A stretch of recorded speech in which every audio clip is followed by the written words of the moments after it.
나이 들수록 왜 마음이 더 복잡해질까요?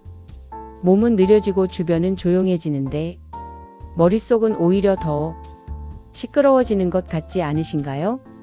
젊을 땐 바빠서 생각할 겨를이 없었는데 이제 시간이 많아지니 오히려 자꾸 과거를 돌아보게 되고 쓸데없는 걱정도 많아지고 사소한 일에도 마음이 상합니다.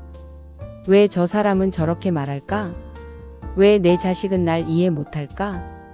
내가 그땐 왜 그랬을까? 이런 생각들이 끝도 없이 떠오르죠.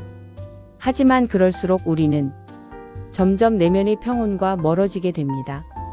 그 누구보다 조용히 살고 싶은 마음은 간절한데 정작 내 안에서는 조용할 틈이 없는 거죠.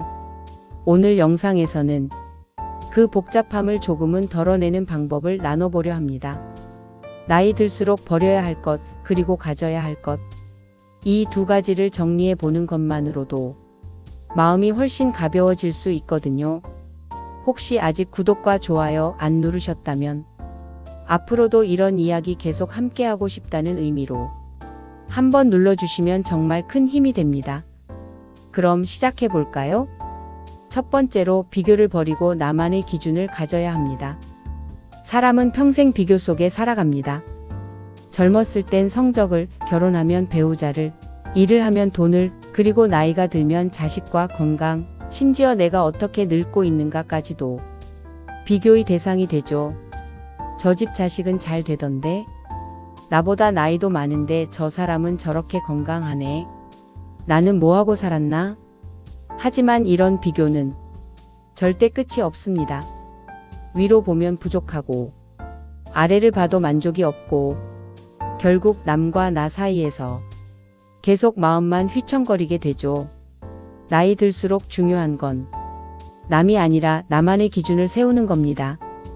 나는 어떤 식으로 하루를 보내고 싶은지, 나는 지금 어떤 관계가 소중한지, 나는 어떤 감정을 자주 느끼고 싶은지, 이 기준만 분명해지면 남의 평가나 자랑이 그저 지나가는 소리로 들리게 됩니다. 비교는 외로움을 키우고 기준은 중심을 잡아줍니다.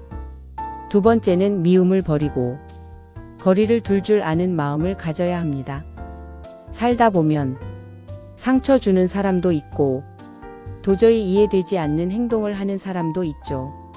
가족 안에서도 친구 사이에서도 괜히 화가 나고 몇 년이 지나도 잊히지 않는 말들이 있습니다. 그럴 때 우리는 자꾸 그 감정을 붙들고 놓질 않아요. 나한테 어떻게 그런 말을 해? 그때는 정말 너무했다니까. 마음속에 품고 사는 미움은 그 사람보다 나 자신을 더 괴롭게 만듭니다. 여기서 중요한 건 용서나 잊어버림이 아닙니다. 거리두기입니다. 물리적인 거리든 감정적인 거리든 적당히 거리를 두는 연습을 하다 보면 그 미움도 서서히 힘을 잃게 됩니다. 가까이 두기엔 불편한 사람이라면 멀리 두는 것도 용기입니다. 내 마음이 상할 걸 알면서도 계속 그 사람을 마음에 들여놓는 건 결국 나 자신에게 해가 되는 일이니까요. 세 번째는 후회를 버리고 지금에 집중하는 힘을 가져야 합니다. 나이가 들수록 자주 드는 생각, 그때 그 선택을 안 했더라면, 내가 좀 더 용기 냈더라면, 자식 교육을 그때 그렇게 하지 말걸. 그런 후회는 하루 이틀만 하려고 해도 어느새 몇 년을 안고 살아가게 됩니다. 하지만 여러분, 과거는 돌이킬 수 없지만 지금의 태도는 바꿀 수 있습니다. 우리가 바꿀 수 있는 건 오직 지금이잖아요. 지금의 나는 그때보다 더 현명하고 더 많은 것을 알게 되었고 더 이해할 수 있게 되었습니다. 그 깨달음을 후회에 묻어두지 말고 지금의 관계, 지금의 하루에 조금씩 녹여보는 거예요. 그땐 몰랐지만 지금은 안다. 그것만으로도 이미 충분한 변화입니다. 지금까지는 무엇을 버려야 마음이 가벼워지는가에 대해 나눠봤다면 이제는 무엇을 채워야 인생이 더 평온해지는가를 이야기해 볼까요? 어떤 걸 버려야 하는지도 중요하지만 그 빈자리를 어떻게 채우느냐에 따라 우리의 하루, 우리의 표정, 그리고 마음의 온도가 완전히 달라질 수 있거든요. 첫 번째로 가져야 할 것, 소유의 욕심을 내려놓고 필요한 만큼만 갖는 지혜입니다. 우리는 평생 뭔가를 얻기 위해 달려왔습니다. 더 좋은 집, 더 좋은 차, 더 많은 돈, 그리고 더 많은 옷, 물건, 가구들.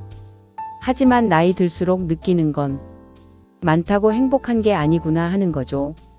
오히려 너무 많은 물건, 너무 넓은 공간, 너무 복잡한 집안 구조가 우리를 지치게 하고 어디서부터 정리해야 할지 몰라 몸도 마음도 피곤해집니다. 그래서 이젠 물건을 채우는 대신 공간을 비우는 지혜가 필요합니다.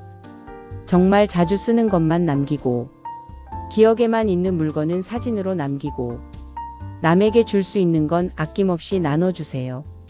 그리고 마음도 마찬가지입니다. 이건 내 거야 하는 마음을 조금 내려놓기 시작하면 마음속이 훨씬 덜 불안하고 더 평온해집니다. 우리가 떠날 땐 아무것도 가져가지 않잖아요. 그걸 안다는 것만으로도 삶을 바라보는 눈이 달라집니다. 두 번째로 가져야 할 것, 혼자 견디는 습관을 버리고 소통하는 용기입니다. 어르신들 중엔 속 얘기를 잘 안 하시는 분들이 많습니다. 쓸데없는 걱정 시키지 말자. 남한테 괜히 폐 끼치기 싫다. 그런 마음으로 그냥 혼자 꾹 참고 넘어가시죠. 하지만 여러분, 마음도 때로는 소리 내야 가벼워지는 법입니다. 혼자 다 안고 있는다고 더 멋진 게 아니에요. 오히려 누군가와 나누고 함께 공감하는 순간 그 무게가 절반으로 줄어들기도 하거든요. 가까운 친구에게, 아니면 가족에게, 혹은 같은 또래의 이웃에게라도 나 요즘 이런 생각 자꾸 들어. 이렇게 말문을 여는 연습 조금씩 해보셨으면 좋겠습니다. 누군가의 말을 잘 들어주는 것도 삶을 따뜻하게 만드는 방법이지만 나의 마음을 조심스레 꺼내놓는 것 역시 인생 후반의 큰 용기입니다. 그리고 마지막으로 무의미한 바쁨을 버리고 나를 돌보는 시간을 가져야 합니다. 어떤 분들은 은퇴를 했는데도 매일 무언가에 쫓기듯 바쁘게 삽니다. 텃밭, 교회, 마트, 친구 모임. 하루하루가 시간표로 꽉 차 있는데 정작 본인은 왜 이렇게 피곤하지? 하고 느끼는 거죠. 그건 진짜 바빠서가 아니라 마음의 중심이 흐트러져 있기 때문입니다. 이젠 무언가를 이루는 삶보다 나를 들여다보고 돌보는 시간이 필요한 때입니다. 잠깐 앉아서 햇볕을 쬐는 시간, 좋아하는 음악을 틀어놓고 눈을 감는 시간, 아무 말 없이 차 한 잔 마시며 마음을 쉬게 해주는 그 시간이 어쩌면 지금 가장 중요한 시간일 수 있어요. 여러분은 하루에 몇 분이나 자신을 위한 시간을 쓰고 계신가요? 이젠 다른 사람, 다른 일보다 나를 가장 먼저 챙겨도 괜찮은 시기입니다. 내가 편안해야 사람도 관계도 하루도 편안해지거든요. 적당한 소유, 나누는 용기, 나를 위한 시간. 이 이야기를 들으며 혹시 떠오른 장면이나 생각 있으셨나요? 지금 이 순간, 그래, 나도 이제 이렇게 살고 싶다는 마음이 조금이라도 생기셨다면 그 자체가 아주 귀한 변화의 시작입니다. 우리는 평생 무언가를 채우기 위해 살아왔습니다. 물건을 채우고, 사람을 채우고, 시간표를 채우고, 그렇게 바쁘게 달려왔죠. 하지만 인생 후반에는 채움보다 덜어냄이 더 큰 평온을 준다는 걸 조금씩 깨닫게 됩니다. 오늘 이야기 다시 정리해 볼까요? 버려야 할 것 3가지. 첫째, 비교 남이 아닌 나만의 기준을 세우는 것. 둘째, 미움거리를 둘 줄 아는 마음의 여유. 셋째, 후회 과거보다 지금에 집중하는 힘. 가져야 할 것 3가지. 첫째, 적당한 소유, 꼭 필요한 만큼만 갖는 지혜. 둘째, 소통의 용기, 혼자 견디지 않고 마음을 나누는 연습. 셋째, 나를 위한 시간, 바쁨을 덜고 마음을 쉬게 하는 하루. 이 6가지를 기억하고 조금씩 실천하다 보면 분명 삶이 이전보다 더 단순해지고 그 단순함 속에서 진짜 평온이 찾아올 겁니다. 한 어르신이 이런 말을 하신 적이 있어요. 나이 들면 몸보다 마음이 먼저 늙더라. 그래서 마음을 잘 돌보는 게 진짜 건강이야. 맞는 말이죠. 몸은 병원에서 고칠 수 있지만 마음은 결국 내가 돌봐야 하니까요. 그 마음, 이제는 자신에게 좀 더 친절해져도 괜찮습니다. 예전처럼 버티지 않아도 괜찮고, 누군가에게 잘 보이지 않아도 괜찮고, 그냥 나답게 편안하게 살아도 괜찮습니다. 오늘 영상이 그래, 나도 이제는 좀 내려놓고 살아야겠다, 이런 마음이 들게 했다면 그것만으로도 의미 있는 시간이었습니다. 혹시 이 영상이 마음에 와닿았다면 좋아요와 구독으로 더 많은 어르신들과 함께 나눌 수 있게 도와주세요. 댓글로도 여러분의 생각을 꼭 남겨주세요. 나는 이런 걸 버리고 이런 걸 새로 채워봤어요. 여러분의 경험이 누군가에게 큰 위로와 지혜가 될 수 있습니다. 다음 영상에서는 나이 들수록 외롭지 않게 사는 방법에 대해 이야기해 보려 합니다. 그때도 꼭 함께 해주세요. 여러분이 건강한 오늘, 그리고 더 평온한 내일을 늘 응원하겠습니다. 감사합니다.